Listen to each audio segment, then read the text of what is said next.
ಭೂಮಿ ಎಲ್ಲ ಸಂಪೂರ್ಣವಾಗಿ ನಾಶ ಆಗುತ್ತೆ ಅಂತ ನಿಮ್ಗೆ ಮೊದಲೇ ಗೊತ್ತಾದ್ರೆ ಹೇಗಿರುತ್ತೆ? ಆ ವಿಷಯನ ನೀವು ಎಲ್ಲರ ಹತ್ರ ಹೇಳಿದ್ರು ಕೂಡ ಯಾರು ನಿಮ್ಮನ್ನ ನಂಬ್ತಾ ಇರೋದಿಲ್ಲ. ಕೊನೆಯದಾಗಿ ಭೂಮಿ ನಾಶ ಆಗೋದಕ್ಕೆ ಒಂದೊಂದೇ ಘಟನೆಗಳು ನಡೆಯೋದಕ್ಕೆ ಸ್ಟಾರ್ಟ್ ಆಗ್ತವೆ. ಆರ್ತಿರುವಂತಹ ಪ್ಲೈನು ಕ್ರಾಶ್ ಆಗಿ ಕೆಳಗಡೆ ಬಿದ್ದೋಗ್ಬಿಡುತ್ತೆ. ನೆಲದ ಮೇಲ್ಗಡೆ ಓಡಾಡ್ತಿರುವಂತಹ ಟ್ರೈನು ಅಳಿ ತಪ್ಪಿ ಅದರಲ್ಲಿದ್ದಂತಹ ಜನಗಳೆಲ್ಲ ಸಂಪೂರ್ಣವಾಗಿ ಸತ್ತೋಗ್ಬಿಡ್ತಾರೆ. ಇದೇ ರೀತಿಯಲ್ಲಿರುವಂತಹ ಒಂದು ಅದ್ಭುತವಾದ ಸೈನ್ಸ್ ಫಿಕ್ಷನ್ ಥ್ರಿಲ್ಲರ್ ಮೂವಿನ ನಾವಿವಾಗ ನೋಡ್ತಾ ಇದೀವಿ. ಅಂದಾಗೆ ಈ ಮೂವಿಯ ಹೆಸರು ನೋಯಿಂಗ್ ಅಂತ. ಇದು 2009ರಲ್ಲಿ ರಿಲೀಸ್ ಆಗಿದೆ. ಇನ್ನ ಜಾಸ್ತಿ ಟೈಮ್ ವೇಸ್ಟ್ ಮಾಡದೆ ಕ್ಷಣ ಕ್ಷಣಕ್ಕೂ ಥ್ರಿಲ್ಲಿಂಗ್ ಮತ್ತೆ ಅಡ್ವೆಂಚರ್ ಗಳನ್ನ ಹೊಂದಿರುವಂತ ಈ ಮೂವಿ ಸ್ಟೋರಿ ಒಳಗಡೆ ಎಂಟ್ರಿ ಆಗೋಣ. ಕತೆ ಶುರುವಾದಾಗ ಒಬ್ಳು ಹುಡುಗಿ ಸೂರ್ಯನನ್ನ ತುಂಬಾ ದೃಷ್ಟಿ ಇಟ್ಟು ನೋಡ್ತಾ ಇರ್ತಾಳೆ. ಇವಳ ಹೆಸರು ಲುಸಿಂಡಾ ಅಂತ. ಇವಳ ವರ್ತನೆ ಬೇರೆ ಮಕ್ಳಿಗಿಂತ ಸ್ವಲ್ಪ ಬೇರೆ ತರ ಇರುತ್ತೆ. ಅವಾಗ ಅಲ್ಲಿಗೆ ಅವಳ ಟೀಚರ್ ಆದ ಮಿಸ್ ಟೈಲರ್ ಬಂದು ಎಲ್ಲ ಮಕ್ಳನ್ನ ಸ್ಕೂಲ್ ಒಳಗಡೆ ಕರೀತಾ ಇರ್ತಾರೆ. ಆ ಸ್ಕೂಲ್ ಒಂದು ಎಲಿಮೆಂಟರಿ ಸ್ಕೂಲ್ ಆಗಿರುತ್ತೆ. ಹಾಗಾಗಿ ಎಲ್ಲಾ ಮಕ್ಳು ಸ್ಕೂಲ್ ಒಳಗಡೆ ಹೋಗ್ತಿದ್ರೆ ಲುಸಿಂಡಾ ಮಾತ್ರ ಸೂರ್ಯನ ನೋಡ್ಕೊಂಡೆ ನಿಂತಿರ್ತಾಳೆ. ಟೀಚರ್ ಅವಳನ್ನ ಎಷ್ಟೇ ಸಲ ಕರೆದ್ರು ಕೂಡ ಅವಳು ಏನು ರೆಸ್ಪಾನ್ಸ್ ಮಾಡ್ತಿರೋದಿಲ್ಲ. ಈಗಿರ್ಬೇಕಾದ್ರೆ ಮಿಸ್ ಟೈಲರ್ ಕ್ಲಾಸ್ ನಲ್ಲಿ ಎಲ್ಲಾ ಮಕ್ಳಿಗೂ ನಿಮ್ಮೆಲ್ಲರಿಗೂ ಗೊತ್ತಾ ಮಕ್ಳೇ, ನಾಳೆ ನಮ್ಮ ಸ್ಕೂಲು ಓಪನ್ ಆದ ದಿನ, ನಾಳೆ ನಡೆಯುವಂತಹ ಫಂಕ್ಷನ್ ಹೇಗಿರ್ಬೇಕು ಅಂತ ನಮ್ಮ ಪ್ರಿನ್ಸಿಪಲ್ ನಿಮ್ಮ ಹತ್ರ ಐಡಿಯಾ ಕೇಳಿದ್ರು. ಅವ್ರು ಇವಾಗ ಯಾರ ಐಡಿಯಾನ ಸೆಲೆಕ್ಟ್ ಮಾಡಿದ್ದಾರೆ ಗೊತ್ತಾ? ಅದು ಬೇರೆ ಯಾರು ಅಲ್ಲ, ಲುಸಿಂಡಾ. ಅವಳಿಗೋಸ್ಕರ ಎಲ್ರು ಕ್ಲಾಪ್ಸ್ ಹೊಡಿರಿ ಅಂತ ಹೇಳ್ತಾ ಅವ್ರಗಳ ಮುಂದೆ ಒಂದು ಬಾಕ್ಸ್ ನ ಇಟ್ಟು, ನೋಡಿ ಮಕ್ಳು, ಇದನ್ನ ಟೈಮ್ ಕ್ಯಾಪ್ಸಲ್ ಅಂತ ಕರಿತೀವಿ. ನೀವು ನಿಮ್ಮ ಭವಿಷ್ಯ ಹೇಗಿರ್ಬೇಕು ಅಂತ ಗೆಸ್ ಮಾಡಿ ಅದನ್ನ ಒಂದು ಲೆಟರ್ ನಲ್ಲಿ ಬರ್ದು ಇದ್ರೊಳಗಡೆ ಹಾಕ್ಬೇಕು. ಇದನ್ನ ನಾವು 50 ವರ್ಷಗಳ ಕಾಲ ಒಂದು ಜಾಗದಲ್ಲಿ ಸೇಫ್ ಆಗಿ ಇಟ್ಟಿರ್ತೀವಿ. ಅಷ್ಟೊತ್ತಿಗೆ ನೀವು ಕೂಡ ದೊಡ್ಡರಾಗಿರ್ತೀರಾ. 50 ವರ್ಷಗಳ ನಂತರ ಇದನ್ನ ನಾವು ಓಪನ್ ಮಾಡ್ತೀವಿ. ಅವಾಗ ನಿಮ್ಮ ಯೋಚನೆ ಎಷ್ಟು ಮಟ್ಟಿಗೆ ವರ್ಕ್ ಆಗಿದೆ ಅನ್ನೋದನ್ನ ನಾವು ಎಲ್ಲರ ಮುಂದೆ ಅನೌನ್ಸ್ಮೆಂಟ್ ಮಾಡ್ತೀವಿ. ಇವಾಗ ನೀವೆಲ್ಲ ಒಂದು ಲೆಟರ್ ನಲ್ಲಿ ನಿಮ್ಮ ಭವಿಷ್ಯ ಹೇಗಿರ್ಬೇಕು ಅನ್ನೋದನ್ನ ಬರೀರಿ ಅಂತ ಹೇಳ್ತಾರೆ. ಅದರಿಂದ ಎಲ್ಲ ಮಕ್ಕಳು ಒಂದು ಲೆಟರ್ ನಲ್ಲಿ ಅವರ ಭವಿಷ್ಯ ಹೇಗಿರ್ಬೇಕು ಅಂತ ಥಿಂಕ್ ಮಾಡಿ ಬರೀತಾ ಇರ್ತಾರೆ. ಆದ್ರೆ ಲುಸಿಂಡಾ ಮಾತ್ರ ಅವಳ ಲೆಟರ್ ನಲ್ಲಿ ತುಂಬಾ ವಿಚಿತ್ರವಾಗಿರುವಂತಹ ನಂಬರ್ಸ್ ಗಳನ್ನ ಬರೀತಾ ಇರ್ತಾಳೆ. ಅವುಗಳ ಅರ್ಥ ಏನು ಅನ್ನೋದು ಅವಳ ಟೀಚರ್ಗೂ ಕೂಡ ಅರ್ಥ ಆಗ್ತಿರೋದಿಲ್ಲ. ಆದ್ರೂ ಅವರು ಅವಳ ಲೆಟರ್ ನ ಇಸ್ಕೊಂಡು ಟೈಮ್ ಕ್ಯಾಪ್ಸಲ್ ಬಾಕ್ಸ್ ಒಳಗಡೆ ಹಾಕ್ತಾರೆ. ಆದ್ರೆ ಲುಸಿಂಡಾ ಇನ್ನೂ ಆ ಲೆಟರ್ ನ ಸಂಪೂರ್ಣವಾಗಿ ಕಂಪ್ಲೀಟ್ ಮಾಡಿರೋದಿಲ್ಲ. ನೆಕ್ಸ್ಟ್ ಡೇ ಎಲ್ಲರೂ ಸೇರಿ ಅವರ ಸ್ಕೂಲ್ ಓಪನ್ ಡೇ ಫಂಕ್ಷನ್ ನ ಸೆಲೆಬ್ರೇಟ್ ಮಾಡಿ ಕೊನೆಗೆ ಟೈಮ್ ಕ್ಯಾಪ್ಸಲ್ ಬಾಕ್ಸ್ ನ ಒಂದು ಜಾಗದಲ್ಲಿ ಇಟ್ಟು ಸಂಪೂರ್ಣವಾಗಿ ಅದನ್ನ ಮುಚ್ಚಿಬಿಡ್ತಾರೆ. ಅದನ್ನ ಲುಸಿಂಡಾ ಒಬ್ಳೆ ನಿಂತ್ಕೊಂಡು ತುಂಬಾ ವಿಚಿತ್ರವಾಗಿ ಅಬ್ಸರ್ವ್ ಮಾಡ್ತಿರ್ತಾಳೆ. ಆದ್ರೆ ಸ್ವಲ್ಪ ಸಮಯದ ನಂತರ ಅವಳು ಅಲ್ಲಿ ಇರೋದಿಲ್ಲ. ಅದನ್ನ ಅವಳ ಟೀಚರು ಅಬ್ಸರ್ವ್ ಮಾಡ್ತಾರೆ. ಹಾಗಾಗಿ ಅವರು ಅವಳನ್ನ ಎಲ್ಲ ಕಡೆ ಹುಡುಕ್ತಾ ಇರ್ತಾರೆ. ಅವಳು ಮನೆಗೂ ಕೂಡ ಹೋಗಿರೋದಿಲ್ಲ. ಅವಳನ್ನ ಹುಡುಕೊಂಡು ಅವಳ ಪೇರೆಂಟ್ಸ್ ಕೂಡ ಸ್ಕೂಲ್ ಹತ್ರ ಬಂದಿರ್ತಾರೆ. ಎಲ್ರು ಸೇರಿ ಇಡೀ ಸ್ಕೂಲ್ ನ ಹುಡುಕಿದ್ರು ಕೂಡ ಅವಳು ಯಾರ ಕೈಗೂ ಸಿಗ್ತಾ ಇರೋದಿಲ್ಲ. ಈಗಿರ್ಬೇಕಾದ್ರೆ ಮಿಸ್ ಟೈಲರ್ ಆ ಸ್ಕೂಲ್ ನ ಬೇಸ್ಮೆಂಟ್ ಹತ್ರ ಬಂದಾಗ ಅವರಿಗೆ ಏನೋ ಶಬ್ದ ಕೇಳಿಸುತ್ತೆ. ಹಾಗಾಗಿ ಅವರು ಆ ಶಬ್ದ ಬರ್ತಿರುವಂತ ರೂಮ್ ನ ಓಪನ್ ಮಾಡಿದಾಗ ಆ ರೂಮ್ ನಲ್ಲಿ ಲುಸಿಂಡಾ ಇರ್ತಾಳೆ. ಅವಳ ಕೈ ಬೆರಳು ತುಂಬಾ ರಕ್ತ ಆಗ್ಬಿಟ್ಟಿರ್ತವೆ. ಯಾಕಂದ್ರೆ ಅವಳು ಡೋರ್ ಮೇಲ್ಗಡೆ ಅವಳ ಕೈ ಬೆರಳುಗಳಿಂದ ಏನೋ ಬರೆಯೋದಕ್ಕೆ ಪ್ರಯತ್ನ ಪಡ್ತಿರ್ತಾಳೆ. ಅಲ್ಲಿಗೆ ಆ ಸೀನ್ ಕಟ್ ಆಗಿ ಮೂವಿ 50 ವರ್ಷ ಮುಂದಕ್ಕೆ ಬರುತ್ತೆ. ಅವಾಗ ನಮ್ಗೆ ಪ್ರೊಫೆಸರ್ ಜಾನ್ ಕೋಸ್ಲರ್ ನ ತೋರಿಸ್ತಾರೆ. ಅವನಿಗೊಬ್ಬ ಮಗ ಕೂಡ ಇರ್ತಾನೆ. ಇವನ ಹೆಸರು ಕ್ಯಾಲೆಬ್ ಕೋಸ್ಲರ್ ಅಂತ. ಇವರ ಮನೇಲಿ ಕ್ಯಾಲೆಬ್ ಮತ್ತೆ ಜಾನ್ ಇಬ್ರೇ ಇರ್ತಾರೆ. ಯಾಕಂದ್ರೆ ಜಾನ್ ಹೆಂಡತಿ ಈ ಹಿಂದೆನೆ ತೀರೋಗಿರ್ತಾರೆ. ಅದೇ ಬೇಜಾರದಲ್ಲಿ ಜಾನ್ ಡೈಲಿ ಡ್ರಿಂಕ್ಸ್ ಮಾಡ್ತಿರ್ತಾನೆ. ಅವನು ಒಂದು ಇನ್ಸ್ಟಿಟ್ಯೂಟ್ ನಲ್ಲಿ ಪ್ರೊಫೆಸರ್ ಆಗಿ ಕೆಲಸ ಮಾಡ್ತಿರ್ತಾನೆ. ಅವನು ಮಕ್ಕಳಿಗೆ ಜಿಯೋಗ್ರಫಿ ಬಗ್ಗೆ ಟೀಚ್ ಮಾಡ್ತಿರ್ತಾನೆ. ಇವನ ಹೆಸರು ಪಿಲ್ ಬೀಕ್ಮೆನ್ ಅಂತ. ಇವನು ಕೂಡ ಜಾನ್ ಜೊತೆ ಕೆಲಸ ಮಾಡ್ತಿರ್ತಾನೆ. ಹಾಗಾಗಿ ಅವನು ಜಾನ್ಗೆ ಇನ್ನೊಂದ್ ಮದ್ವೆ ಆಗೋ, ನೀನ್ ಓಕೆ ಅಂದ್ರೆ ನನ್ಗೊಬ್ರು ಗೊತ್ತಿದೆ ಅಂತ ಹೇಳ್ತಿರ್ತಾನೆ. ಆದ್ರೆ ಜಾನ್ಗೆ ಇನ್ನೊಂದ್ ಮ್ಯಾರೇಜ್ ಬಗ್ಗೆ ಇಂಟ್ರೆಸ್ಟ್ ಇರೋದಿಲ್ಲ. ಈಗಿರ್ಬೇಕಾದ್ರೆ ಕ್ಯಾಲೆಬ್ ಕೂಡ ಹಿಂದೆ ಲುಸಿಂಡಾ ಓದಿರುವಂತ ಸ್ಕೂಲ್ ನಲ್ಲೇ ಓದ್ತಿರ್ತಾನೆ. ಆ ಸ್ಕೂಲ್ ನವರು ಟೈಮ್ ಕ್ಯಾಪ್ಸಲ್ ಬಾಕ್ಸ್ ನ ಇಟ್ಟು 50 ವರ್ಷ ಆಗಿರೋದ್ರಿಂದ ಅದನ್ನ ಮತ್ತೆ ಓಪನ್ ಮಾಡೋದಕ್ಕೆ ಒಂದು ಸರ್ಮನಿ ತರ ಮಾಡ್ತಾ ಇರ್ತಾರೆ. ಅಲ್ಲಿಗೆ ಜಾನ್ ಕೂಡ ಬರ್ತಾನೆ. ಆ ಸ್ಕೂಲ್ ನಲ್ಲಿ ಕೆಲಸ ಮಾಡ್ತಿದ್ದಂತ ಮಿಸ್ ಟೈಲರ್ಗೆ ತುಂಬಾನೇ ವಯಸ್ಸಾಗ್ಬಿಟ್ಟಿರುತ್ತೆ.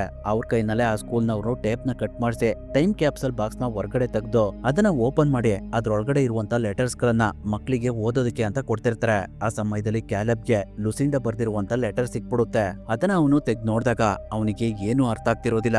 ಅವನು ಆ ಲೆಟರ್ ನ ಓದ್ತಿರ್ಬೇಕಾದ್ರೆ ಯಾರು ಅವನನ್ನ ಅಬ್ಸರ್ವ್ ಮಾಡ್ತಿರ್ತಾರೆ. ಕ್ಯಾಲೆಬ್ಗೆ ಸರಿಯಾಗಿ ಕಿವಿ ಕೇಳಿಸೋದಿಲ್ಲ. ಹಾಗಾಗಿ ಅವನು ಯಾವಾಗ್ಲೂ ಇಯರ್ ಹೆಡ್ ನ ಯೂಸ್ ಮಾಡ್ತಿರ್ತಾನೆ. ಅವನು ಲುಸಿಂಡಾ ಬರ್ದಿರುವಂತ ಲೆಟರ್ ನ ಮನೆಗೆನೆ ತಗೊಂಡ್ ಬಂದಿರ್ತಾನೆ. ಅದನ್ನ ಜಾನ್ ನೋಡಿ ಕ್ಯಾಲೆಬ್ಗೆ, ಈ ಲೆಟರ್ ನ ನೀನು ಯಾಕೆ ಮನೆಗ್ ತಗೊಂಡ್ ಬಂದೆ? ಹಾಗೆಲ್ಲ ಸ್ಕೂಲ್ ವಸ್ತುಗಳನ್ನ ಮನೆಗ್ ತರಬಾರ್ದು. ನಾಳೆ ಇದನ್ನ ನೀನು ಸ್ಕೂಲಿಗೆ ವಾಪಸ್ ಕೊಡು ಅಂತ ಹೇಳ್ತಿರ್ತಾನೆ. ಅದಕ್ಕೆ ಕ್ಯಾಲೆಬ್, ಡ್ಯಾಡ್ ನಿನ್ಗೆ ಈ ಲೆಟರ್ ನಲ್ಲಿ ಏನಿದೆ ಅಂತ ಅರ್ಥ ಆಗ್ತಿದ್ಯಾ? ಇದೊಂದು ಮ್ಯಾಥ್ಸ್ ಪಜಲ್ ತರ ಇದೆ ಅಂತ ಹೇಳ್ತಿರ್ತಾನೆ. ಈಗಿರ್ಬೇಕಾದ್ರೆ ಅವತ್ ರಾತ್ರಿ ಜಾನ್ ಎಂದಿನಂತೆ ಟಿವಿ ನೋಡ್ತಾ ಡ್ರಿಂಕ್ಸ್ ಮಾಡ್ತಿರ್ತಾನೆ. ಅವಾಗ ಅವನು ನಶೆಲೆ ಬಾಟಲ್ ತುಂಬಾ ಡ್ರಿಂಕ್ಸ್ ಹಾಕ್ಬಿಡ್ತಾನೆ. ಹಾಗಾಗಿ ಅವನ ಕೈನ ಕ್ಲೀನ್ ಮಾಡ್ಕೊಳ್ಳೋದಕ್ಕೆ ಟಿಶ್ಯೂನ ತಗೊಳ್ಳೋದಕ್ಕೆ ಅಂತ ಹೋದಾಗ ಮಿಸ್ ಆಗಿ ಅವನು ಆ ಗ್ಲಾಸ್ ನ ಲುಸಿಂಡಾ ಬರ್ತಿರುವಂತ ಲೆಟರ್ ಮೇಲ್ಗಡೆ ಇಟ್ಬಿಡ್ತಾನೆ. ಹಾಗಾಗಿ ಅದನ್ನ ಅವನು ಟಿಶ್ಯೂ ಇಂದ ಕ್ಲೀನ್ ಮಾಡ್ತಿರ್ಬೇಕಾದ್ರೆ ಅದ್ರಲ್ಲಿರುವಂತ ನಂಬರ್ಸ್ ಗಳನ್ನ ಒಂದ್ಸಲಿ ಅಬ್ಸರ್ವ್ ಮಾಡ್ತಾನೆ. ಅವಾಗ ಅವನಿಗೆ ಸ್ವಲ್ಪ ವಿಚಿತ್ರ ಅಂತ ಅನ್ಸುತ್ತೆ. ಅದರಿಂದ ಅವನು ಅದ್ರಲ್ಲಿರುವಂತಹ ನಂಬರ್ಸ್ ಗಳನ್ನ ಒಂದು ಬೋರ್ಡ್ ಮೇಲ್ಗಡೆ ಬರ್ದು ನೋಡ್ತಾನೆ. ಅವಾಗ ಒಂದು ಡೇಟ್ ಫಾರ್ಮ್ ಆಗುತ್ತೆ. ಆ ಡೇಟ್ ನಲ್ಲಿ ಏನಾದ್ರೂ ಮೇಜರ್ ಘಟನೆಗಳು ನಡೆದಿದಾವ ಅಂತ ಕಂಪ್ಯೂಟರ್ ನಲ್ಲಿ ಚೆಕ್ ಮಾಡ್ತಾನೆ. ಅವಾಗ ಅವನಿಗೆ ಒಂದು ವಿಷಯ ಗೊತ್ತಾಗುತ್ತೆ. ಅದೇನಂದ್ರೆ ಆ ಡೇಟ್ ನಲ್ಲಿ ಒಂದು ಬಿಲ್ಡಿಂಗ್ ಮೇಲೆ ಟೆರರಿಸ್ಟ್ ಅಟ್ಯಾಕ್ ಆಗಿ ತುಂಬಾ ಜನ ಸತ್ತೋಗಿರ್ತಾರೆ. ಅದರಿಂದ ಅವನು ಆ ಲೆಟರ್ ನಲ್ಲಿ ಇದ್ದಂತಹ ನಂಬರ್ಸ್ ಗಳನ್ನೆಲ್ಲ ಬೋರ್ಡ್ ಮೇಲೆ ಬರ್ದು ಅದ್ರಲ್ಲಿ ಇರುವಂತಹ ಡೇಟ್ ನೆಲ್ಲ ಸಪರೇಟ್ ಮಾಡ್ತಾನೆ. ಆ ಡೇಟ್ ನಲ್ಲಿ ಏನಾದ್ರೂ ಒಂದು ಘಟನೆ ನಡೆದಿರುತ್ತೆ, ಅದರಿಂದ ತುಂಬಾ ಜನ ಸತ್ತೋಗಿರ್ತಾರೆ. ಆ ನಂಬರ್ಸ್ ಗಳಲ್ಲಿರುವಂತಹ ಡೇಟ್ ಗಳನ್ನ ಅವನು ರೆಡ್ ಮಾರ್ಕ್ ನಲ್ಲಿ ಮಾರ್ಕ್ ಮಾಡ್ತಿರ್ತಾನೆ. ಹಾಗೆ ಆ ಸಮಯದಲ್ಲಿ ಎಷ್ಟ್ ಜನ ಸತ್ತೋಗಿದ್ದಾರೆ ಅನ್ನೋದನ್ನ ಬ್ಲೂ ಮಾರ್ಕ್ ನಲ್ಲಿ ಮಾರ್ಕ್ ಮಾಡ್ತಿರ್ತಾನೆ. ಇನ್ನು ತುಂಬಾ ನಂಬರ್ಸ್ ಗಳು ಹಾಗೆ ಉಳಿದಿರ್ತವೆ. ಆ ನಂಬರ್ಸ್ ಗಳನ್ನ ಅವನು ಅಬ್ಸರ್ವ್ ಮಾಡ್ತಿರ್ಬೇಕಾದ್ರೆ ಅವನಿಗೆ ಏನೋ ಒಂದು ವಿಷಯ ಗೊತ್ತಾಗುತ್ತೆ. ಅದು ಏನು ಅಂತ ನಮ್ಗೆ ಮುಂದೆ ಗೊತ್ತಾಗುತ್ತೆ. ಹೀಗಿರ್ಬೇಕಾದ್ರೆ ನೆಕ್ಸ್ಟ್ ಆ ವಿಷಯನ ಜಾನ್ ಅವನ ಸ್ನೇಹಿತನಾದ ಪಿಲ್ಸ್ ಹತ್ರ ತಂದು ಹೇಳ್ತಾ, ನಾನು ಈ ಹಿಂದೆ 50 ವರ್ಷಗಳಲ್ಲಿ ನಡೆದಿರುವಂತಹ ಘಟನೆಗಳನ್ನೆಲ್ಲ ಚೆಕ್ ಮಾಡಿ ನೋಡಿದಿನಿ. ಅವೆಲ್ಲ ನಿಜವಾಗ್ಲೂ ನಡೆದಿದ್ದಾವೆ. ಆದ್ರೆ ಇವುಗಳಲ್ಲಿ 3 ಇನ್ಸಿಡೆಂಟ್ ಗಳು ನಡೆದಿಲ್ಲ. ಹಾಗ್ ನೋಡಿದ್ರೆ ನಾಳೆನೆ ಈ ಭೂಮಿ ಮೇಲೆ 81 ಜನ ಸಾಯ್ತಾರೆ. ಆದ್ರೆ ಹೇಗೆ, ಎಲ್ಲಿ ಅನ್ನೋದು ನನ್ಗೆ ಗೊತ್ತಾಗ್ತಿಲ್ಲ ಅಂತ ಹೇಳ್ತಾನೆ. ಆದ್ರೆ ಅವನ ಮಾತನ್ನ ಪಿಲ್ ಸೀರಿಯಸ್ ಆಗಿ ತಗೊಳ್ಳೋದಿಲ್ಲ. ಇದೆಲ್ಲ ಕೋ ಇನ್ಸಿಡೆಂಟ್ ಇರ್ಬೋದು, ಇದ್ರಲ್ಲಿ ಇನ್ನೂ ತುಂಬಾ ನಂಬರ್ಸ್ ಗಳಿದಾವೆ. ಹಾಗಾದ್ರೆ ಅವುಗಳೆಲ್ಲ ಏನೋ, ಇದೆಲ್ಲ ನಿನ್ನ ಭ್ರಮೆ ಅಂತ ಹೇಳ್ತಾನೆ. ಅದರಿಂದ ಅವನು ತುಂಬಾ ಬೇಜಾರ್ ಮಾಡ್ಕೊಂಡು ಅಲ್ಲಿಂದ ಹೋಗ್ತಾನೆ. ನಂತರ ಅವನು ಅವತ್ ರಾತ್ರಿ ಮಿಸ್ ಟೈಲರ್ ಹತ್ರ ಬಂದು ನಡೆದಿದ್ ವಿಷಯನೆಲ್ಲ ಅವರಿಗೆ ತಿಳಿಸಿ, ನಿಮ್ಗೆ ಲುಸಿಂಡಾ ಗೊತ್ತಾ ಅಂತ ಕೇಳ್ತಾನೆ. ಅದಕ್ಕೆ ಅವರು, ಹೌದು ನನ್ಗೆ ಆ ಹುಡುಗಿ ಗೊತ್ತು. ಒಂದಿನ ಅವಳು ನಮ್ಮ ಸ್ಕೂಲ್ ಬೇಸ್ಮೆಂಟ್ ನಲ್ಲಿ ಒಂದು ರೂಮ್ ನಲ್ಲಿ ಬಚ್ಚಿಟ್ಕೊಂಡಿದ್ಲು. ಅವಾಗ ಅವಳು ಅವಳ ಉಗುರುಗಳಿಂದ ಡೋರ್ ಮೇಲೆ ಏನೋ ಬರಿತಾ ಇದ್ಲು. ಅವಾಗ ಅವಳು ತುಂಬಾನೇ ಭಯ ಪಡ್ತಿದ್ಲು. ಅದು ಯಾಕೆ ಅಂತ ನನಗೆ ಗೊತ್ತಿಲ್ಲ ಅಂತ ಹೇಳ್ತಾರೆ. ಅದಕ್ಕೆ ಜಾನ್, ನಾನು ಅವಳನ್ನ ಮೀಟ್ ಮಾಡಬಹುದಾ ಅಂತ ಕೇಳ್ತಾನೆ. ಅವಾಗ ಅವರು, ಲುಸಿಂಡಾ ಬದುಕಿಲ್ಲ ಅಂತ ಹೇಳ್ತಾರೆ. ಈಗಿರ್ಬೇಕಾದ್ರೆ ಒಂದಿನ ಕ್ಯಾಲಬ್ ಮನೆ ಮುಂದೆ ಆಟ ಆಡ್ತಾ ಇರ್ತಾನೆ. ಅವಾಗ ಅಲ್ಲಿಗೆ ಯಾರೋ ಕಾರ್ನಲ್ಲಿ ಬರ್ತಾರೆ. ಅದನ್ನ ನೋಡಿ ಕ್ಯಾಲಬ್ ಅವ್ರ ಹತ್ರ ಹೋಗ್ತಾನೆ. ಅವಾಗ ಅವರು ಅವನಿಗೆ ಒಂದು ಕಪ್ಪುಗಿರುವಂತ ಕಲ್ನ ಕೊಡ್ತಾರೆ. ಅದನ್ನ ಜಾನ್ ನೋಡಿ ಅವನು ಇಮಿಡಿಯೇಟ್ ಆಗಿ ಮನೆಯಿಂದ ಹೊರಗಡೆ ಬರ್ತಾನೆ. ಆದ್ರೆ ಅಷ್ಟೊತ್ತಿಗೆ ಆ ಕಾರ್ ಅಲ್ಲಿಂದ ಹೋಗಿರುತ್ತೆ. ಹಾಗಾಗಿ ಅವನು ಕ್ಯಾಲಬ್ ಹತ್ರ ಅವರು ಯಾರು ಅಂತ ಕೇಳಿದಾಗ ಅವರು ನನ್ಗೆ ಯಾರು ಅಂತ ಗೊತ್ತಿಲ್ಲ, ಈ ಕಲ್ನ ಕೊಟ್ಟು ಅವರು ಇಲ್ಲಿಂದ ಹೋದ್ರು ಅಂತ ಹೇಳ್ತಾನೆ. ಆ ಕಲ್ಲು ತುಂಬಾ ವಿಚಿತ್ರವಾಗಿರುತ್ತೆ. ಅದಾದ್ಮೇಲೆ ಅವನು ಲುಸಿಂಡಾ ಬಗ್ಗೆ ತಿಳ್ಕೊಳ್ಳೋದಕ್ಕೆ ಇಂಟರ್ನೆಟ್ ನಲ್ಲಿ ಸರ್ಚ್ ಮಾಡ್ತಿರ್ತಾನೆ. ಅವಾಗ ಅವನಿಗೆ ಲುಸಿಂಡಾ ಹೆವಿ ಡ್ರಗ್ ಡೋಸ್ ನಿಂದ ಸತ್ತೋಗಿದ್ದಾಳೆ ಅನ್ನೋದು ಗೊತ್ತಾಗುತ್ತೆ. ಅಷ್ಟರಲ್ಲಿ ಅಲ್ಲಿಗೆ ಗ್ರೇಸ್ ಬರ್ತಾಳೆ. ಅವಳು ಜಾನ್ಗೆ ತಂಗಿ ಆಗ್ಬೇಕು. ಅವಳನ್ನ ನೋಡಿ ಜಾನ್, ನೀನು ಇಷ್ಟ ದಿನ ಎಲ್ಲಿಗೆ ಹೋಗಿದ್ದೆ ಅಂತ ಕೇಳ್ತಾನೆ. ಅದಕ್ಕೆ ಗ್ರೇಸ್, ನನ್ ವಿಷಯ ಆಗಿರ್ಲಿ, ನೀನು ಯಾವಾಗ ನೋಡಿದ್ರು ಬ್ಯುಸಿ ಆಗಿ ಇರ್ತೀಯ. ಒಂದ್ಸಲಿನಾದ್ರೂ ಡ್ಯಾಡ್ ಹತ್ರ ಮಾತಾಡೋದಕ್ಕೆ ಟ್ರೈ ಮಾಡು. ನಿನ್ಗೋಸ್ಕರ ಅಲ್ದೇ ಇದ್ರು ಕ್ಯಾಲಬ್ಗೋಸ್ಕರನಾದ್ರೂ ಮಾತಾಡು ಅಂತ ಹೇಳ್ತಿರ್ತಾಳೆ. ಆದ್ರೆ ಅದಕ್ಕೆ ಜಾನ್ ಒಪ್ಪೋದಿಲ್ಲ. ನಾವಿಬ್ರು ಇಲ್ಲಿ ನೆಮ್ಮದಿಯಾಗಿದ್ದೀವಿ, ನೀನ್ ಇಲ್ಲಿಂದ ಹೋಗ್ಬಹುದು ಅಂತ ಹೇಳ್ತಿರ್ತಾನೆ. ಹಾಗಾಗಿ ಗ್ರೇಸ್ ಅಲ್ಲಿಂದ ಹೋಗ್ತಾಳೆ. ಸ್ನೇಹಿತರೆ, ಜಾನ್ ಅವನ ಡ್ಯಾಡ್ ಜೊತೆ ಯಾವ್ದೋ ಒಂದು ವಿಷಯಕ್ಕೆ ಜಗಳ ಮಾಡ್ಕೊಂಡಿರ್ತಾನೆ. ಅದ್ರಿಂದ ಅವನು ಅವರನ್ನ ತುಂಬಾ ದಿನಗಳಿಂದ ಮಾತಾಡ್ಸಿರೋದಿಲ್ಲ. ಈಗಿರ್ಬೇಕಾದ್ರೆ ಮತ್ತೆ ಅವತ್ ರಾತ್ರಿ ಜಾನ್ ಡ್ರಿಂಕ್ಸ್ ಮಾಡ್ತಾ ಟಿವಿ ನೋಡ್ತಾ ಇರ್ತಾನೆ. ಅವಾಗ ಟಿವಿನಲ್ಲಿ ಇವತ್ತಿನ ವೆದರ್ ತುಂಬಾನೇ ಕೆಟ್ಟದಾಗಿರುತ್ತೆ, ಯಾರು ಮನೆಯಿಂದ ಹೊರಗಡೆ ಬರ್ಬೇಡಿ, ಇದು ಗೌರ್ಮೆಂಟ್ ನ ಆದೇಶ ಅಂತ ಬರ್ತಿರುತ್ತೆ. ಜಾನ್ ಆ ಟಿವಿನ ನೋಡ್ತಾ ನೋಡ್ತಾ ಹಾಗೆ ಮಲಗ್ಬಿಟ್ಟಿರ್ತಾನೆ. ಅವನಿಗೆ ಬೆಳಗಾಗಿರೋದೇ ಗೊತ್ತಿರೋದಿಲ್ಲ. ಫೋನ್ ರಿಂಗ್ ಆದ್ರಿಂದ ಅವನಿಗೆ ನಿದ್ದೆಯಿಂದ ಎಚ್ಚರಿಕೆ ಆಗುತ್ತೆ. ಹಾಗಾಗಿ ಅವನು ಫೋನ್ ತೆಗೆದು ಮಾತಾಡಿದಾಗ ಆ ಕಡೆಯಿಂದ ಕ್ಯಾಲಬ್, ಡ್ಯಾಡ್ ವೆದರ್ ಸರಿ ಇಲ್ದೇ ಇರೋದ್ರಿಂದ ನಮ್ಮ ಸ್ಕೂಲ್ಗೆ ರಜಾ ಕೊಟ್ಟಿದ್ರೆ ನೀನ್ ಬಂದು ಕರ್ಕೊಂಡು ಹೋಗ್ತೀಯ ಅಂತ ಕೇಳ್ತಾನೆ. ಅದಕ್ಕೆ ಜಾನ್ ಸರಿ ಅಂತ ಹೇಳಿ ಅವನ ಕಾರ್ನ ತಗೊಂಡು ಕ್ಯಾಲಬ್ ನ ಕರ್ಕೊಂಡ್ ಬರೋದಕ್ಕೆ ಅಂತ ಹೋಗ್ತಿರ್ತಾನೆ. ಆದ್ರೆ ಒಂದು ಜಾಗದಲ್ಲಿ ತುಂಬಾ ವೆಹಿಕಲ್ಸ್ ಗಳು ಜಾಮ್ ಆಗ್ಬಿಟ್ಟಿರ್ತವೆ. ಫೋನಿಗೆ ಬೇರೆ ನೆಟ್ವರ್ಕ್ ಸಿಗ್ತಾ ಇರೋದಿಲ್ಲ. ಹಾಗಾಗಿ ಅವನು ಪಿಲ್ಗೆ ವಾಯ್ಸ್ ಮೆಸೇಜ್ ಕಳಿಸ್ತಾ ಇರ್ತಾನೆ. ಆ ಸಮಯದಲ್ಲಿ ಅವನು ಮಿಸ್ ಆಗಿ ಕಾರ್ನಲ್ಲಿರುವಂತಹ ಕರೆಂಟ್ ಲೊಕೇಶನ್ ನೋಡ್ತಾನೆ. ಆ ಲೊಕೇಶನ್ ಅಲ್ಲಿರುವಂತಹ ನಂಬರ್ಸ್ ಗಳು ಲುಸಿಂಡಾ ಬರ್ದಿರುವಂತಹ ಲೆಟರ್ ನಲ್ಲೂ ಕೂಡ ಇರ್ತವೆ. ಹಾಗಾಗಿ ಅವನು ಆ ಲೆಟರ್ ನ ಚೆಕ್ ಮಾಡಿದಾಗ ಯಾವುದೋ ಒಂದು ಅನಾಹುತದಿಂದ 81 ಜನ ಸಾಯ್ಬೇಕಾಗಿರೋದು ಅದೇ ಜಾಗದಲ್ಲಿ ಅನ್ನೋದು ಅವನಿಗೆ ಅರ್ಥ ಆಗುತ್ತೆ. ಅದರಿಂದ ಅವನು ಕಾರಿಂದ ಕೆಳಗಡೆ ಇಳಿದು ಆ ಜಾಗದಲ್ಲಿ ಏನಾದ್ರೂ ಸಮಸ್ಯೆ ಇದೆಯಾ ಅಂತ ಚೆಕ್ ಮಾಡ್ತಿರ್ತಾನೆ. ಅಷ್ಟೊತ್ತಿಗಾಗ್ಲೇ ಒಂದು ಟ್ರಕ್ ರಸ್ತೆ ಮಧ್ಯೆ ಪಲ್ಟಿ ಆಗ್ಬಿಟ್ಟಿರುತ್ತೆ. ಹಾಗಾಗಿನೇ ಆ ರೋಡ್ ಜಾಮ್ ಆಗಿರೋದು. ಆದ್ರೆ ಅದರಿಂದ ಯಾರಿಗೂ ಏನೂ ಆಗಿಲ್ಲ ಅನ್ನೋದು ಅಲ್ಲೇ ಪಕ್ಕದಲ್ಲಿದ್ದಂತ ಆಫೀಸರ್ಸ್ ಗಳು ಜಾನ್ಗೆ ತಿಳಿಸ್ತಾ ಇರ್ತಾರೆ. ಅಷ್ಟರಲ್ಲಿ ಅವ್ರ ಹಿಂದೆ ಒಂದು ಪ್ಲೇನ್ ಕ್ರಾಶ್ ಆಗಿ ಬಂದು ಅವ್ರ ಪಕ್ಕನೆ ಬಿದ್ದೋಗ್ಬಿಡುತ್ತೆ. ಅದನ್ನ ನೋಡಿ ಜಾನ್ ಇಮಿಡಿಯೇಟ್ ಆಗಿ ಆ ಪ್ಲೇನ್ ಕ್ರಾಶ್ ಆಗಿರುವಂತ ಜಾಗಕ್ಕೆ ಹೋಗಿ ಅಲ್ಲಿರುವಂತ ಜನಗಳಿಗೆಲ್ಲ ಸಹಾಯ ಮಾಡೋದಕ್ಕೆ ಟ್ರೈ ಮಾಡ್ತಿರ್ತಾನೆ. ಎಷ್ಟೋ ಜನಗಳಿಗೆ ಬೆಂಕಿ ಎತ್ಕೊಂಡ್ಬಿಟ್ಟಿರುತ್ತೆ. ಅವ್ರಗಳಿಗೆಲ್ಲ ಜಾನ್ ಹೆಲ್ಪ್ ಮಾಡ್ತಿರ್ಬೇಕಾದ್ರೆ ಅಲ್ಲಿಗೆ ರೆಸ್ಕ್ಯೂ ಟೀಮ್ ಬಂದು ಅವನ ಅಲ್ಲಿಂದ ಹೊರಗಡೆ ಕಳಿಸ್ತಾರೆ. ಅದರಿಂದ ಅವನು ಮನೆಗೆ ವಾಪಸ್ ಬರ್ತಾನೆ. ನಂತರ ಅವನು ಕಂಪ್ಯೂಟರ್ ನಲ್ಲಿ ನ್ಯೂಸ್ ನೋಡಿದಾಗ ಲುಸಿಂಡಾ ಬರ್ದಿರೋ ತರನೇ ಕರೆಕ್ಟ್ ಆಗಿ 81 ಜನ ಆ ಇನ್ಸಿಡೆಂಟ್ ಇಂದ ಸತ್ತಿರ್ತಾರೆ. ಅದನ್ನ ನೋಡಿ ಜಾನ್ಗೆ ತುಂಬಾನೇ ಆಶ್ಚರ್ಯ ಆಗ್ತಿರುತ್ತೆ. ಅಷ್ಟರಲ್ಲಿ ಅಲ್ಲಿಗೆ ಪಿಲ್ ಬರ್ತಾನೆ. ಇವಾಗ ಅವನಿಗೆ ಜಾನ್ ಹೇಳಿದ್ದು ಸತ್ಯ ಅಂತ ಅನ್ಸೋದಕ್ಕೆ ಸ್ಟಾರ್ಟ್ ಆಗಿರುತ್ತೆ. ಹಾಗಾಗಿ ಅವನು ಜಾನ್ಗೆ ಮುಂದೆ ಇನ್ನು ಏನೆಲ್ಲ ಆಗ್ಬಹುದು ಅಂತ ಕೇಳ್ತಾನೆ. ಅದಕ್ಕೆ ಜಾನ್, ಇನ್ನು 2 ಘಟನೆಗಳು ಬಾಕಿ ಇದಾವೆ, ಅವುಗಳನ್ನ ನಾವು ಹೇಗಾದ್ರೂ ಮಾಡಿ ತಪ್ಪಿಸ್ಬೇಕು ಅಂತ ಹೇಳ್ತಾನೆ. ಅವಾಗ ಪಿಲ್ ಜಾನ್ಗೆ, ಇದ್ರ ಬಗ್ಗೆ ನೀನು ಜಾಸ್ತಿ ತಲೆ ಕೆಡಿಸ್ಕೊಳ್ಬೇಡ, ಟೈಮ್ ಆಗಿದೆ ಮಲ್ಗು ಅಂತ ಹೇಳಿ ಅವನು ಅಲ್ಲಿಂದ ಹೋಗ್ತಾನೆ. ಅದನ್ನೆಲ್ಲ ಒಬ್ಬ ವ್ಯಕ್ತಿ ಮನೆಯಿಂದ ಹೊರಗಡೆ ನಿಂತ್ಕೊಂಡು ಅಬ್ಸರ್ವ್ ಮಾಡ್ತಾ ಇರ್ತಾನೆ. ಅದೇ ಸಮಯಕ್ಕೆ ಕ್ಯಾಲೆಬ್ಗೆ ನಿದ್ದೆಯಿಂದ ಎಚ್ಚರಿಕೆ ಆಗುತ್ತೆ. ಅವಾಗ ಹೊರಗಡೆ ಇದ್ದಂತ ವ್ಯಕ್ತಿ ಕ್ಯಾಲೆಬ್ ರೂಮ್ ಒಳಗಡೆ ಬಂದು ಅವನಿಗೆ ಕಿಟಕಿ ಕಡೆ ನೋಡು ಅಂತ ಹೇಳ್ತಿರ್ತಾನೆ. ಅವನು ಯಾವುದೋ ಒಂದು ಭಾಷೆಲಿ ಕ್ಯಾಲೆಬ್ ಕ್ಯಾಲಬ್ ಜೊತೆ ಕಮ್ಯುನಿಕೇಟ್ ಮಾಡ್ತಾ ಇರ್ತಾನೆ. ಅದು ಅವನಿಗೆ ಮಾತ್ರ ಕೇಳಿಸ್ತಾ ಇರುತ್ತೆ. ಅದರಿಂದ ಕ್ಯಾಲಬ್ ಕಿಟಕಿ ಹತ್ರ ಬಂದು ನೋಡಿದಾಗ ಹೊರಗಡೆ ಎಲ್ಲ ಬೆಂಕಿ ಎತ್ಕೊಂಡು ಉರಿತಾ ಇರುತ್ತೆ. ಪ್ರಾಣಿಗಳೆಲ್ಲ ಆ ಬೆಂಕಿಲಿ ಬೆಂದೋಗ್ತಾ ಇರ್ತವೆ. ತುಂಬಾ ಪ್ರಾಣಿಗಳು ಆ ಕಾಡ್ನ ಬಿಟ್ಟು ಹೊರಗಡೆ ಓಡ್ ಬರ್ತಿರ್ತವೆ. ಆ ಕಾಡ್ ಮಾತ್ರ ಅಲ್ಲ, ಕ್ಯಾಲಬ್ ಇರುವಂತಹ ಮನೆ ಕೂಡ ಬೆಂಕಿ ಎತ್ಕೊಂಡು ಉರಿತಾ ಇರುತ್ತೆ. ಅದನ್ನೆಲ್ಲ ನೋಡಿ ಕ್ಯಾಲಬ್ ತುಂಬಾ ಜೋರಾಗಿ ಕಿರ್ಚ್ಕೊಳ್ತಾನೆ. ಆ ಶಬ್ದನ ಕೇಳಿಸ್ಕೊಂಡು ಜಾನ್ ಕ್ಯಾಲಬ್ ರೂಮ್ ಹತ್ರ ಬಂದು ನೋಡಿದಾಗ ಅವನು ತುಂಬಾನೇ ಭಯ ಪಡ್ಕೊಂಡಿರ್ತಾನೆ. ಅದರಿಂದ ಅವನು ಕ್ಯಾಲಬ್ಗೆ ಕೆಟ್ಟ ಕನ್ಸ್ ಏನಾದ್ರೂ ಬಿದ್ದಿರಬಹುದು ಅಂತ ಅನ್ಕೊಂಡು ಅವನನ್ನ ಸಮಾಧಾನ ಮಾಡ್ತಿರ್ತಾನೆ. ಆ ಸಮಯದಲ್ಲಿ ಅವನಿಗೆ ಮನೆಯಿಂದ ಹೊರಗಡೆ ಕ್ಯಾಲಬ್ ರೂಮ್ ಒಳಗಡೆ ಬಂದಂತಹ ವ್ಯಕ್ತಿ ಕಾಣಿಸ್ಕೊಳ್ತಾನೆ. ಹಾಗಾಗಿ ಅವನು ಇಮಿಡಿಯೇಟ್ ಆಗಿ ಒಂದು ಸ್ಟಿಕ್ ನ ತಗೊಂಡು ಆ ಜಾಗಕ್ಕೆ ಹೋಗ್ತಾನೆ. ಆದ್ರೆ ಅವನು ಅಲ್ಲಿಗೆ ಹೋಗೋಷ್ಟ್ರಲ್ಲೇ ಆ ವ್ಯಕ್ತಿ ಅಲ್ಲಿ ಇರೋದಿಲ್ಲ. ಈಗಿರ್ಬೇಕಾದ್ರೆ ನೆಕ್ಸ್ಟ್ ಡೇ ಜಾನ್ ಕ್ಯಾಲಬ್ ನ ಕರ್ಕೊಂಡು ಲುಸಿಂಡಾ ಮಗಳಿರುವಂತಹ ಮನೆ ಹತ್ರ ಬರ್ತಾನೆ. ಆ ಅಡ್ರೆಸ್ ನ ಅವನು ಪೇಪರ್ ನಲ್ಲಿ ತಗೊಂಡಿರ್ತಾನೆ. ಅದೇ ಸಮಯದಲ್ಲಿ ಲುಸಿಂಡಾ ತನ್ನ ಮಗಳನ್ನ ಕರ್ಕೊಂಡು ಎಲ್ಲೋ ಹೋಗ್ತಾ ಇರ್ತಾಳೆ. ಅದರಿಂದ ಜಾನ್ ಅವಳನ್ನ ಫಾಲೋ ಮಾಡ್ಕೊಂಡು ಹೋಗ್ತಾನೆ. ಸ್ವಲ್ಪ ಸಮಯದ ನಂತರ ಅವ್ರುಗಳು ಒಂದು ಮ್ಯೂಸಿಯಂ ಒಳಗಡೆ ಹೋಗ್ತಾ ಇರ್ತಾರೆ. ಹಾಗಾಗಿ ಜಾನ್ ಕೂಡ ಅವ್ರ ಹಿಂದೆನೆ ಹೋಗಿ ಲುಸಿಂಡಾ ಮಗಳನ್ನ ಮಾತಾಡ್ಸ್ತಾ ನನ್ನ ಹೆಸರು ಜಾನ್ ಅಂತ ಪರಿಚಯ ಮಾಡ್ಕೊಳ್ತಾನೆ. ಅದಕ್ಕೆ ಅವಳು ನನ್ನ ಹೆಸರು ಡಯಾನಾ ಅಂತ ಹೇಳ್ತಾಳೆ. ನಂತರ ಜಾನ್ ಅವರನ್ನ ಒಂದು ಜ್ಯೂಸ್ ಸೆಂಟರ್ ಕರ್ಕೊಂಡು ಬಂದು ಡಯಾನ್ ಹತ್ರ ಅವಳ ತಾಯಿ ಬಗ್ಗೆ ಕೇಳ್ತಾನೆ. ನಿಮ್ಮ ತಾಯಿಗೆ ಯಾವ್ದಾದ್ರು ಶಕ್ತಿ ಇತ್ತಾ? ಅವರು ಈ ಲೆಟರ್ ನಲ್ಲಿ ಕೆಲವು ಡೇಟ್ಸ್ ಗಳನ್ನ ಬರ್ದಿದ್ದಾರೆ. ಆ ಡೇಟ್ಸ್ ಗಳಲ್ಲಿ ಇವಾಗಲೇ ತುಂಬಾ ಘಟನೆಗಳು ನಡೆದು ಅದರಿಂದ ತುಂಬಾ ಜನ ಸತ್ತೋಗಿದ್ದಾರೆ. ನಿಮ್ಗೆ ಅದ್ರ ಬಗ್ಗೆ ಏನಾದ್ರೂ ಗೊತ್ತಾ ಅಂತ ಕೇಳ್ತಾನೆ. ಆ ಮಾತನ್ನ ಕೇಳಿಸ್ಕೊಂಡು ಡಯಾನಾ ಇಮಿಡಿಯೇಟ್ ಆಗಿ ಅಲ್ಲಿಂದ ಹೋಗ್ತಾ ಇರ್ತಾಳೆ. ಅವಾಗ ಜಾನ್ ಅವಳಿಗೆ, ನೋಡು ಡಯಾನಾ, ನಿನ್ ತಾಯಿ ಬರ್ದಿರೋದೆಲ್ಲ ಸತ್ಯ. ಅವರು ನ್ಯೂಯಾರ್ಕ್ ನಲ್ಲಿ ಇನ್ನ 3 ದಿನದಲ್ಲಿ 170 ಜನ ಸಾಯ್ತಾರೆ ಅಂತ ಬರ್ದಿದ್ದಾರೆ. ಹಾಗೆ ನೀನು ಅಕ್ಟೋಬರ್ 19ರಂದು ಸಾಯ್ತಿ ಅಂತ ಬರ್ದಿದ್ದಾರೆ. ಇದನ್ನೆಲ್ಲ ನಾವು ಸ್ಟಾಪ್ ಮಾಡ್ಬೇಕು ಅಂದ್ರೆ ನೀನ್ ನನ್ಗೆ ಎಲ್ಪ್ ಮಾಡ್ಬೇಕು ಅಂತ ಕೇಳ್ತಾನೆ. ಆದ್ರೂ ಕೂಡ ಡಯಾನಾ, ನಾನ್ ನಿಮ್ಗೆ ಏನು ಎಲ್ಪ್ ಮಾಡೋದಕ್ ಆಗೋದಿಲ್ಲ ಅಂತ ಹೇಳಿ ಅವಳು ಅವಳ ಮಗಳನ್ನ ಕರ್ಕೊಂಡು ಅಲ್ಲಿಂದ ಹೋಗ್ಬಿಡ್ತಾಳೆ. ಅದರಿಂದ ಜಾನ್ ನೆಕ್ಸ್ಟ್ ಡೇ ಕಂಪ್ಯೂಟರ್ ನಲ್ಲಿ ಎಲ್ಲಿ ದುರ್ಘಟನೆ ನಡೆಯುತ್ತೆ ಅಂತ ಲುಸಿಂಡಾ ಬರ್ದಿರುವಂತ ಲೊಕೇಶನ್ ನಂಬರ್ಸ್ ಗಳಿಂದ ತಿಳ್ಕೊಂಡು ನ್ಯೂಯಾರ್ಕ್ ನ FBI ಗೆ ಫೋನ್ ಮಾಡಿ ಇನ್ಫಾರ್ಮ್ ಮಾಡ್ತಾನೆ. ನಂತರ ಅವನು ಕ್ಯಾಲಬ್ ನ ಗ್ರೇಸ್ ಹತ್ರ ಬಿಟ್ಟು ಇವನನ್ನ ಸ್ವಲ್ಪ ದಿನ ನೋಡ್ಕೊ ಅಂತ ಹೇಳಿ ಅವನು ಕೂಡ ನ್ಯೂಯಾರ್ಕ್ ಬರ್ತಾನೆ. ಆದ್ರೆ ಅಲ್ಲಿ ದುರಂತ ನಡೆಯುವಂತ ಸ್ಥಳದಲ್ಲೇ ತುಂಬಾ ಜನ ಓಡಾಡ್ತಾ ಇರ್ತಾರೆ. ಅಲ್ಲಿನ ಪೊಲೀಸ್ನವರು ಏನು ಪ್ರಿಕಾಷನ್ ತಗೊಂಡಿರೋದಿಲ್ಲ. ಅದರಿಂದ ಜಾನ್ ಪೊಲೀಸ್ನವ್ರ ಹತ್ರ ಹೋಗಿ ಅವರಿಗೆ ಸಖತ್ ಬೈದು ಅಲ್ಲಿಂದ ಬೇರೆ ಕಡೆ ಬರ್ತಾನೆ. ಅವಾಗ ಅವನಿಗೆ ಒಂದು ಮೆಟ್ರೋ ಸ್ಟೇಷನ್ ಕಾಣುತ್ತೆ. ಹಾಗಾಗಿ ಅವನು ಮೆಟ್ರೋ ಸ್ಟೇಷನ್ ಒಳಗಡೆ ಹೋಗಿ ಅಲ್ಲಿ ಏನಾದ್ರೂ ಅಬ್ನಾರ್ಮಲ್ ಕಂಡೀಷನ್ ಇದೆಯಾ ಅಂತ ನೋಡ್ತಾ ಇರ್ತಾನೆ. ಆ ಸಮಯದಲ್ಲಿ ಒಬ್ಬ ವ್ಯಕ್ತಿ ಅವನ ಶರ್ಟ್ ಒಳಗಡೆ ಏನೋ ಇಟ್ಕೊಂಡು ಜಾನ್ ನ ನೋಡಿ ಅಲ್ಲಿಂದ ಓಡೋಗ್ತಾ ಇರ್ತಾನೆ. ಅದರಿಂದ ಜಾನ್ ಆ ವ್ಯಕ್ತಿ ಬಾಂಬ್ ಏನಾದ್ರೂ ಇಟ್ಕೊಂಡಿರ್ಬೋದು ಅಂತ ಅನ್ಕೊಂಡು ಅವನ ಹಿಂದೆನೆ ಹೋಗ್ತಾನೆ. ಆದ್ರೆ ಅವನು ತುಂಬಾ ಸ್ಪೀಡ್ ಆಗಿ ಓಡೋಗ್ತಾ ಇರೋದ್ರಿಂದ ಜಾನ್ಗೆ ಅವನನ್ನ ಹಿಡಿಯೋದಕ್ಕೆ ಆಗ್ತಾ ಇರೋದಿಲ್ಲ. ಆ ಸಮಯದಲ್ಲಿ ಆ ವ್ಯಕ್ತಿ ಟ್ರೈನ್ ಒಳಗಡೆ ಹೋಗ್ಬಿಡ್ತಾನೆ. ಅದರಿಂದ ಜಾನ್ ಕೂಡ ಟ್ರೈನ್ ಒಳಗಡೆ ಹೋಗಿ ಅವನನ್ನ ಹಿಡಿಯೋದಕ್ಕೆ ಪ್ರಯತ್ನ ಪಡ್ತಿರ್ತಾನೆ. ಅಷ್ಟರಲ್ಲಿ ಅವರನ್ನ ನೋಡಿ ಅಲ್ಲಿಗೆ ಪೊಲೀಸ್ ಬಂದ್ಬಿಡ್ತಾರೆ. ಅವಾಗ ಜಾನ್ ಅವರಿಗೆ ಅವನನ್ನ ಹಿಡೀರಿ, ಅವನ ಶರ್ಟ್ ಒಳಗಡೆ ಏನೋ ಇಟ್ಕೊಂಡಿದ್ದಾನೆ ಅಂತ ಹೇಳ್ತಾನೆ. ಹಾಗಾಗಿ ಪೊಲೀಸ್ನವರು ಆ ವ್ಯಕ್ತಿಗೆ ನಿನ್ನ ಶರ್ಟ್ ಒಳಗಡೆ ಏನಿದೆ ಅದನ್ನ ಕೆಳಗಡೆ ಬಿಸಾಕು ಅಂತ ಹೇಳ್ತಾರೆ. ಅದರಿಂದ ಆ ವ್ಯಕ್ತಿ ಅವನ ಶರ್ಟ್ ಒಳಗಡೆ ಇಟ್ಕೊಂಡಿರುವಂತ ವಸ್ತುಗಳನ್ನ ಕೆಳಗಡೆ ಬಿಡ್ತಾನೆ. ಅವು ಬರೀ ಬುಕ್ಸ್ ಗಳಾಗಿರ್ತವೆ. ಅವುಗಳನ್ನ ಅವನು ಕದ್ದಿರೋದ್ರಿಂದ ಭಯ ಪಡ್ಕೊಂಡು ಓಡೋಗ್ತಾ ಇರ್ತಾನೆ. ಅಷ್ಟರಲ್ಲಿ ಅವ್ರುಗಳಿರುವಂತ ಟ್ರೈನು ಅಲ್ಲಿಂದ ಹೊರಟ್ಬಿಡುತ್ತೆ. ಆದ್ರೆ ಆ ಟ್ರೈನು ಸ್ವಲ್ಪ ದೂರ ಹೋಗೋಷ್ಟರಲ್ಲಿ ಅವರ ಆಪೋಸಿಟ್ ನಲ್ಲಿ ಬರ್ತಿದ್ದಂತ ಟ್ರೈನು ಅಳಿ ತಪ್ಪಿ ಇವ್ರ ಕಡೆನೆ ಬರ್ತಿರುತ್ತೆ. ಅದು ಜಾನ್ಗೆ ಗೊತ್ತಾಗಿ ಅವನು ಎಲ್ಲರಿಗೂ ಹಿಂದೆ ಹೋಗಿ ಅಂತ ಹೇಳ್ತಿರ್ತಾನೆ. ಅಷ್ಟಲ್ಲೇ ಆ ಟ್ರೈನ್ ಬಂದು ಅವ್ರುಗಳಿದ್ದಂತಹ ಟ್ರೈನ್ಗೆ ಡ್ಯಾಶ್ ಹೊಡೆದ್ಬಿಡುತ್ತೆ. ಅದರಿಂದ ಇಡೀ ಮೆಟ್ರೋ ಸ್ಟೇಷನ್ ಎಲ್ಲ ಧ್ವಂಸ ಆಗ್ತಿರುತ್ತೆ. ಆದ್ರೆ ದೇವ್ರ ದಯದಿಂದ ಜಾನ್ಗೆ ಏನು ಆಗೋದಿಲ್ಲ. ಅವನು ಅಲ್ಲಿ ಆಗ್ಬೇಕಾದಂತಹ ಘಟನೆನ ಸ್ಟಾಪ್ ಮಾಡೋದಕ್ಕೆ ಎಷ್ಟೇ ಟ್ರೈ ಮಾಡಿದ್ರು ಕೂಡ ಅಲ್ಲಿ ಏನ್ ನಡಿಬೇಕೋ ಅದು ನಡೆದೇ ಬಿಡುತ್ತೆ. ಅದರಿಂದ ಅವನಿಗೆ ತುಂಬಾನೇ ಬೇಜಾರಾಗ್ತಿರುತ್ತೆ. ನಂತರ ಅವನು ಕ್ಯಾಲಬ್ ನ ಕರ್ಕೊಂಡು ಮತ್ತೆ ಲುಸಿಂಡಾ ಮಗಳಾದ ಡಯಾನ್ ಹತ್ರ ಬರ್ತಾನೆ. ಅಷ್ಟೊತ್ತಿಗಾಗ್ಲೇ ಡಯಾನ್ಗೂ ಕೂಡ ಜಾನ್ ಮಾತಿನ ಮೇಲೆ ನಂಬಿಕೆ ಬಂದಿರುತ್ತೆ. ಅವಳು ನ್ಯೂಯಾರ್ಕ್ ನಲ್ಲಿ ನಡೆದಂತಹ ಘಟನೆನ ನ್ಯೂಸ್ ನಲ್ಲಿ ನೋಡಿರ್ತಾಳೆ. ಹಾಗಾಗಿ ಅವಳು ಜಾನ್ ನ ಈ ಹಿಂದೆ ಅವಳ ತಾಯಿ ವಾಸವಾಗಿದ್ದಂತಹ ಮನೆ ಹತ್ರ ಕರ್ಕೊಂಡು ಹೋಗ್ತಾ ಇರ್ತಾಳೆ. ಅವಾಗ ಜಾನ್ ಡಯಾನಾಗೆ, ಕಳೆದ ವರ್ಷ ನನ್ನ ವೈಫ್ ಬಿಸ್ನೆಸ್ ಟೂರ್ಗೆ ಅಂತ ಹೋಗಿದ್ಲು. ಅವಾಗ ಅವಳು ಉಳ್ಕೊಂಡಿದ್ದಂತಹ ಹೋಟೆಲ್ಗೆ ಬೆಂಕಿ ಬಿದ್ದು ಅವಳು ಅಲ್ಲೇ ಸತ್ತೋದ್ಲು. ಆ ಡೇಟ್ ಮತ್ತೆ ಅವಳು ಉಳ್ಕೊಂಡಿದ್ದಂತಹ ಹೋಟೆಲ್ ಲೊಕೇಶನ್ ನಂಬರ್ಸ್ ಗಳು ಕೂಡ ಈ ಲೆಟರ್ ನಲ್ಲಿದೆ.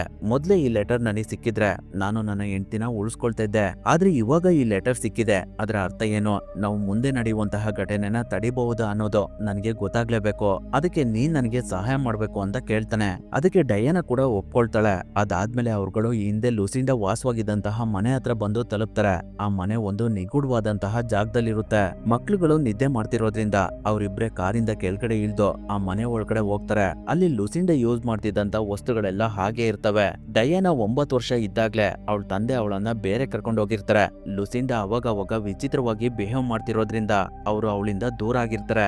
ಲುಸಿಂಡಾ ಆ ಮನೇಲಿ ಎಲ್ಲ ರೀತಿಯ ಇನ್ಸಿಡೆಂಟ್ ಪೇಪರ್ಸ್ ಗಳನ್ನ ಕಲೆಕ್ಟ್ ಮಾಡಿ ಇಟ್ಟಿರ್ತಾಳೆ. ಅವುಗಳ ಜೊತೆ ಒಂದು ವಿಚಿತ್ರವಾಗಿರುವಂತಹ ಚಿತ್ರ ಇರುತ್ತೆ. ಅದನ್ನ ಜಾನ್ ತಗೊಂಡು ಇಟ್ಕೊಳ್ತಾನೆ. ಅವರು ಆ ಮನೆಯೆಲ್ಲ ಹುಡುಕಿದ್ರು ಕೂಡ ಅವ್ರಗಳಿಗೆ ಅಲ್ಲಿ ಏನು ಸಿಗೋದಿಲ್ಲ. ಹಾಗಾಗಿ ಅವರು ಅಲ್ಲಿಂದ ಹೋಗ್ತಾ ಇರ್ತಾರೆ. ಅಷ್ಟರಲ್ಲಿ ಜಾನ್ ಕಾಲಿಗೆ ಒಂದು ಕಪ್ಪನೆ ಕಲ್ ಸಿಗುತ್ತೆ. ಅದು ಸೇಮ್ ಒಬ್ಬ ವ್ಯಕ್ತಿ ಈ ಹಿಂದೆ ಕ್ಯಾಲಬ್ಗೆ ಕೊಟ್ಟೋಗಿದ್ನಲ್ಲ ಅದೇ ರೀತಿ ಇರುತ್ತೆ. ಅದರಿಂದ ಜಾನ್ ಅದನ್ನ ತಗೊಂಡು ನೋಡ್ತಾ ಇರ್ತಾನೆ. ಅಷ್ಟರಲ್ಲಿ ಈ ಕಡೆ ಕ್ಯಾಲಬ್ಗೆ ಎಚ್ಚರಿಕೆ ಆಗ್ಬಿಡುತ್ತೆ. ಅವನು ಕಣ್ಬಿಟ್ಟು ನೋಡಿದಾಗ ಕೆಲವು ವಿಚಿತ್ರವಾಗಿರುವಂತ ವ್ಯಕ್ತಿಗಳು ಅವರ ಕಾರ್ ಹತ್ರ ಬರ್ತಿರ್ತಾರೆ. ಇನ್ನೊಂದ್ ಕಡೆ ಲುಸಿಂಡಾ ಅದೇ ರೀತಿಯಲ್ಲಿರುವಂತಹ ಕಲ್ಗಳನ್ನ ಒಂದು ಮಂಚದ ಕೆಳಗಡೆ ತುಂಬಾ ಇಟ್ಟಿರ್ತಾಳೆ. ಅವುಗಳನ್ನ ಜಾನ್ ನೋಡ್ತಿರ್ಬೇಕಾದ್ರೆ ಆ ಮಂಚದ ಕೆಳಗಡೆ ಲುಸಿಂಡಾ ಏನೋ ಬರ್ದಿರೋದು ಅವನಿಗೆ ಕಾಣಿಸುತ್ತೆ. ಅದರಿಂದ ಅವನು ಮಂಚನ ತೆಗೆದು ನೋಡಿದಾಗ ಅದ್ರಲ್ಲಿ ಎವ್ರಿ ಒನ್ ಎಲ್ಸ್ ಅಂತ ಬರ್ದಿರುತ್ತೆ. ಅದರ ಅರ್ಥ ಎಲ್ರೂ ಒಂದಿನ ಸಾಯ್ತಾರೆ ಅಂತ.